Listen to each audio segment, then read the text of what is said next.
یہی کہیں گے نا کہ آج جب کھلی عدالت میں پوری عوام کے سامنے ایک کیس رکھا جا رہا تھا تو پروسیکیوشن کیوں نہ آئی؟ وہ بھی کترا رہی ہے، وہ بھی جانتے ہیں کہ ان کے کیس میں دم نہیں۔ اب جانتے ہیں کہ یہی وہ کیس ہے کہ جس کی سماعت 8-12 گھنٹے اڈیالہ جیل میں چلا کرتی تھی۔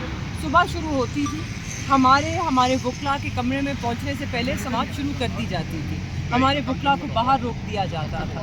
آج جج صاحب نے کہا 2 wrongs don't make a right، نہیں 2 wrongs don't make a right، but ہم یہاں آئے ہیں، جو غلطی ہوئی ہے، جو 2 بے گناہ لوگوں کو آپ نے سزا دی ہے، ہم اس غلطی کو درست کرانے آئے ہیں، اور مجھے امید ہے کہ اس عدالت سے وہ غلطی درست ہوگی اور انصاف ہوگا۔ میم آپ دیکھ رہی ہیں خان صاحب کو اور شاہ محمود قریشی صاحب کو منگل والے دن باہر ہیں چانسز آنے کے، کیونکہ آخری تاریخ جو ہے نا ان پراسیکیوشن کو دی گئی ہے، کیا کہیں گے؟ دیکھیں، ایک تو منگل کو باہر آنے کی بات نہیں ہے، منگل کو اپیلیں فکس ہوئی ہیں، ان کے اوپر بحث ہوگی، جرا ہوگی۔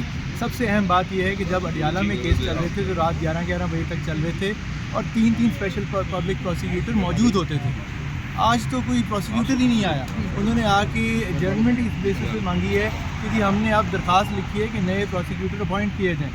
تو یہ کمال ہے، ادھر ان کو جلدی تھی اور یہاں پہ یہ وہی کر رہے ہیں کہ تاریخ پہ تاریخ پڑے اور معاملات تھوڑے سلو چلے۔ وہاں کمرے میں 25 پروسیکیوٹر ہوتے تھے، ماشاءاللہ پروسیکیوٹر کی بھرمار تھی، اور آج جب کھلی عدالت میں آئے تو انہیں پروسیکیوٹر بھی نہیں مل رہا جو ان کا کیس لے گا۔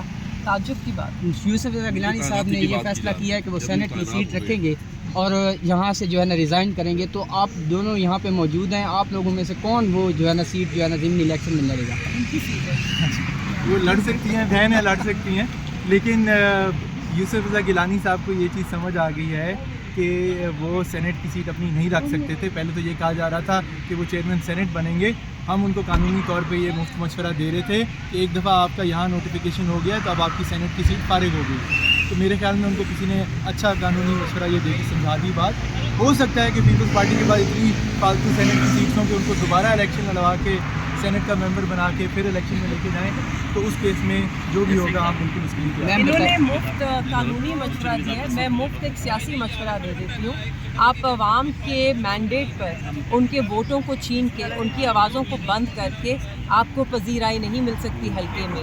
اگر آپ میں ذرا بھی سیاسی پختگی ہوتی تو آپ ان سیٹوں کو اس ہاری ہوئی اپنی شکست کو جیت میں نہ تبدیل کرواتے، آپ لوگوں کی رائے کی عزت کرتے، ان کی رائے کو تسلیم کرتے، اس کے آگے سر جھکاتے۔